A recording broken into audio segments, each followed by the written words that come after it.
દિયોદરમાં oil company પાસે વળતર માટે ખેડૂતોનું આવેદનપત્ર।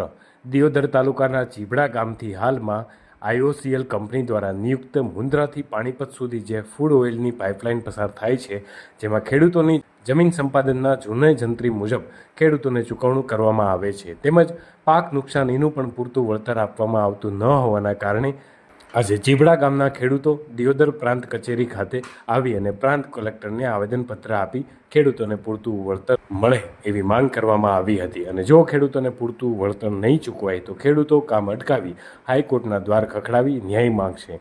આખરે ખેડૂતોએ લડી લેવાની પણ ચીમકી આપી હતી।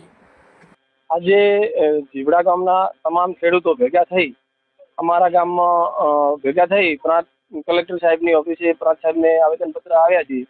આવેદનપત્ર આપવાનો ઉદ્દેશ્ય એક જ છે કે અમારા ગામમાં મુન્દ્રાથી પાણીપત પાઇપલાઇન નીકળે છે તેનું વળતર માટે યોગ્ય વળતર ન મળવાથી અમે દરેક ખેડૂતો ભેગા થઈને આવેદનપત્ર આપવા આવ્યા છીએ।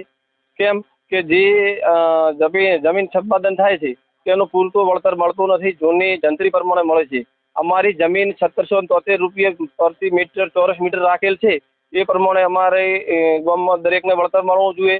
જે બીજું છે કે અમારા જે પાકો છે એમનું પણ પૂરતું વળતર ન મળવાના કારણે ખેડૂતોને પૂરા કાગળ ઉપર સહીઓ કરાવી અને પાછળથી એક પણ રૂપિયો વળતર ન મળવાના કારણે દરેક ખેડૂતો ભેગા થઈ અને પ્રાંત સાહેબને આવેદનપત્ર આપવા આવ્યા છીએ।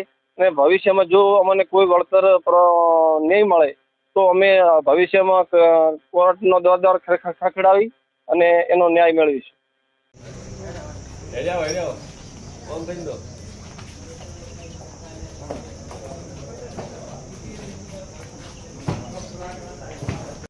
ચીબડા ગામે આ પાઇપલાઇન નીકળે છે એમાં દરેક ખેડૂત નારાજ છે।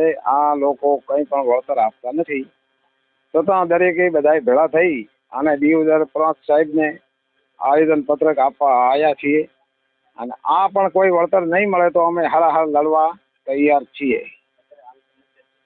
અત્યારે હાલ સમસ્યા એ છે કે કોઈ આપતા નથી, એ જ સમસ્યા છે। અને ખોટી સહીઓ કરાવી નાખે ને પછી કાંઈ આપે નહીં। પાક વાવવો શું કરવું, અમારે જમીન બગાડે, પાછળ 5 વર્ષ અહીંયા વાયુ ઉગતું નથી, આટલી બધી જમીન ખરાબ થાય છે।